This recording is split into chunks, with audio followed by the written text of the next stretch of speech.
Hello, welcome to another assembly. Thank you ever so much for joining me. It's great to have you here.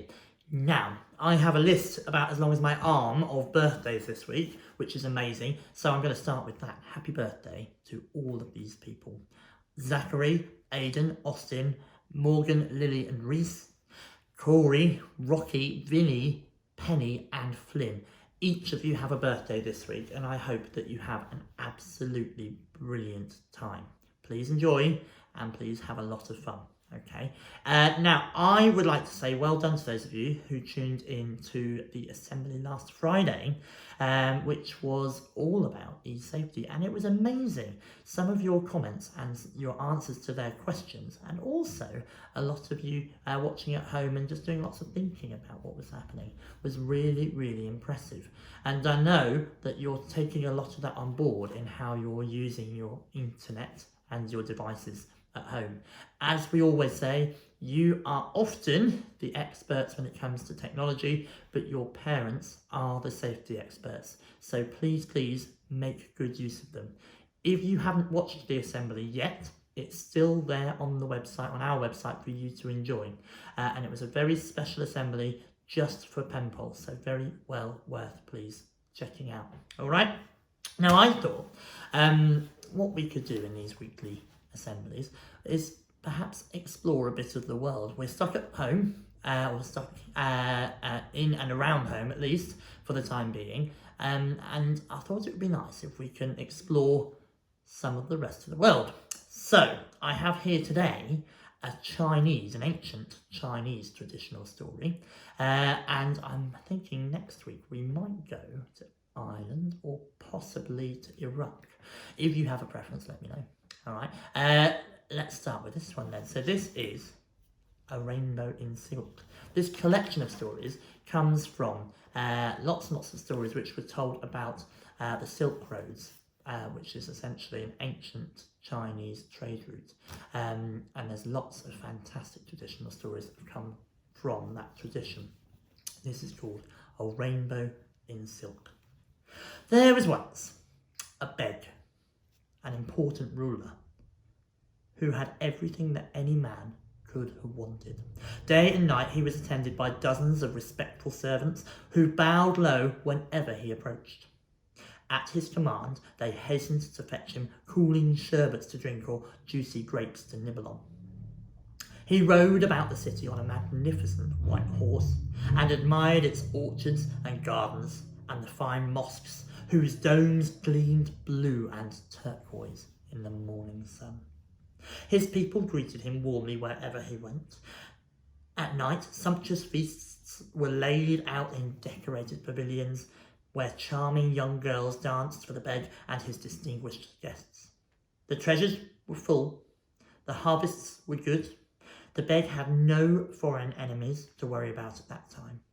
Whatever he desired, he could have with just one snap of his fingers. But the beg was very bored. One day he could stand it no longer.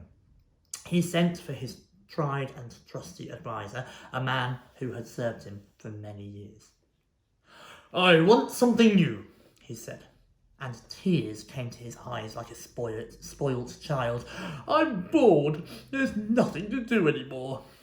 His counsellor was horrified. "But, Your Excellency, everything is going so well at present. The people are happy and secure. The fruit is ripening." Yes, that's just it, don't you see? That's why I'm so bored." "Well, Your Highness," said the adviser to the beg, "I can order some very fine new conjurers to come to your court tonight to entertain you. I guarantee they will give you pleasure.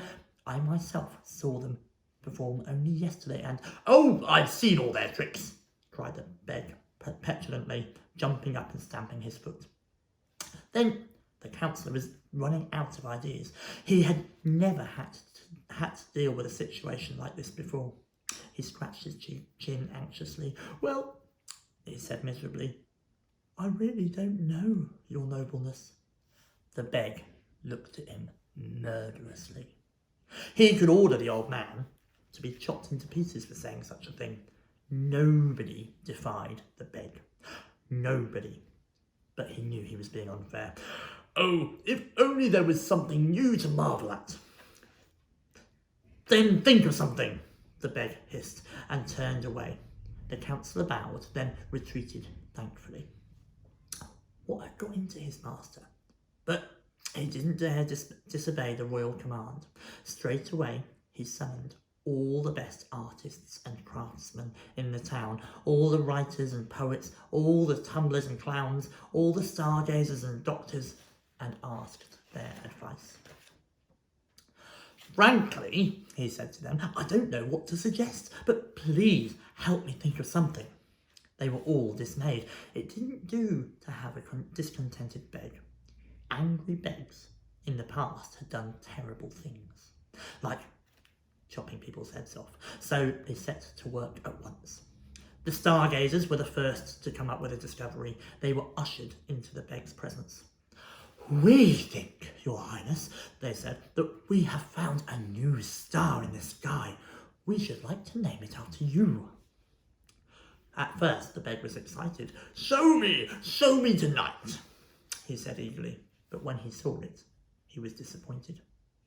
"Oh, it's just like any other star," he said crossly. "Call it what you like, but don't call it after me. I am not like any other man." The beg had a kind heart, but he was a vain man too, and so were many other begs, because nobody ever dared to tell them that there was someone more clever than them. Then the tumblers and clowns put on a lavish spectacle. They climbed on top of each other to form human pyramids higher than ever before. They turned more cartwheels and somersaults than ever before. They cracked more jokes than they had heard than ever before. They had been pestering new arrivals in the city for days, asking all the travellers from distant parts for new jokes, but still the beg wasn't impressed. "More of the same," he said, and got up and left in the middle of the performance, which was a very rude thing to do. The doctors gave him potions which they said were recipes for eternal life, and which they had mixed with special ingredients to lift the beg's spirits, but it didn't work. "Ha!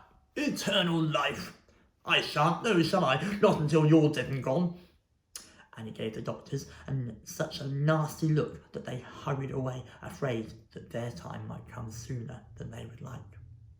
The writers and poets scribbled furiously and begged to be allowed to read their new works to the beg. But he yawned loudly whenever they tried, and even snatched their scrolls away and set light to them, which was a very cruel thing to do. Everyone was losing patience with the beg, but of course they didn't show it. Now their hopes were pinned on the artists and craftsmen. The glassblower bought a swan which he had made out of fine blue glass with delicate shading and a pearly finish. Everyone in the court gasped as he carried it in. It was beautiful. The beg reached out to snatch it and smash it, but the glass blower knew about the beg's temper, and he managed to keep it just out of reach. The carpet weavers worked day and night in teams to complete a fine and huge carpet, showing the beg on his favourite horse. Afterwards, people called it the 30-day carpet, because it usually takes many, many months or years to make such a carpet, and it was a miracle to make one in such a short time. But the beg wasn't interested, and ordered it to be hung up in a far-off pavilion, which he very rarely visited. The embroiderers, the jewellers, the tile makers, the metal workers all tried to prepare new delights for their lord, but nothing they showed the beg pleased him. Finally, he summoned his trusty old advisor again. "You've got one more day," he roared at him. "Don't you understand me? I'm bored. I want something new by tomorrow, or else." Excuse me. The councillor was terrified. How could he possibly succeed? He had tried everything he could think of, and everybody with any talent or imagination had worked to please the beg. How then could there be anything new? The night wore on, and the poor councillor didn't sleep at all. He tossed and turned and dreamed up crazy schemes like flying to the moon or inventing boxes which could be used to talk to people hundreds of miles away. Ideas that everybody knew were impossible. They were back then anyway. At last, the first rays of the morning sun crept through his window. The councillor's eyes were wet with tears. And as the light touched the teardrops on his eyelashes, suddenly a brilliant rainbow appeared before his eyes. That's it! He sat up in bed, excited beyond belief. He ran into the beg's presence and knelt down before him. Your Highness, Your Holiness, Your Excellency, I think I can do it. I have had a wonderful idea. Just give me a few more days. Even the beg could see the councillor was excited, and he smelt something different in the air. He liked the change of atmosphere. Everyone had been so submissive when they came to see him with their new inventions, as though they too were secretly bored with what they could do. Here was this old man who had never invented anything in his life, and he had a new idea. Well, it was worth letting him have a go. The beg nodded graciously and dismissed him. That day, he enjoyed his breakfast for the first time in months. The councillor set teams of silk weavers to work. There was already plenty of silk waiting to be dyed and woven into fine cloth. Little groves of mulberry trees were found everywhere in the town and the outlying farmlands, and in season scores of white mulberries plopped down and were squished underfoot as the citizens trod the roads around the town. He summoned the dyers and told them exactly what to do. Finally, the surprise was ready. The councillor was so pleased and excited that he wasn't even afraid of the beg now. It had been such fun making his vision a reality. The councillor and the chief silk weaver and the beg's own tailor were ushered into his presence. They didn't let the dyer in because his hands were a very strange colour and his clothes always had a rather strong smell. Well, the beg said eagerly, what have you brought me? The tailor unrolled, shook out and held up a truly magnificent robe made of the most beautiful multicoloured silk. All the colours of the rainbow were in it, all shimmering together like a real rainbow dancing before their eyes. Even the councillor gasped with delight. It was even more beautiful than the rainbow he had seen through his teardrops. Then they all remembered the beg and looked at him anxiously. They all breathed a huge sigh of relief. A broad smile was slowly spreading over his face. He clapped his hands in delight. Yes, he said triumphantly. Yes, he shouted joyfully. This is what I've been waiting for. Something really new. And he put the robe on and twirled around the room in a most un-beg-like fashion. Now I'm not bored anymore. Then he remembered who he was and sat down suddenly on his throne and tried to be all dignified again. Now, he said, I am in a good mood today, so I give permission for everyone in my country to wear clothes made from this rainbow silk wherever they please. And from that day to this, they have. There you go. I like that story because it reminds me that even in the hardest of times, we can be as creative as we like and as creative as possible, and wonderful things can happen. And that's a really lovely thing to remember, particularly now when we're so uncertain about what's happening next. Thank you very, very much for joining us. It's great to have you all here. You may have seen in the news over the weekend that some of the newspapers are suggesting that we're all going to be coming back to school soon. At the moment, we really don't know. Okay, at the moment, the newspapers are trying really hard to work out what's going on, but we just don't know what's going to happen next. We cannot wait to see you all as soon as it is safe.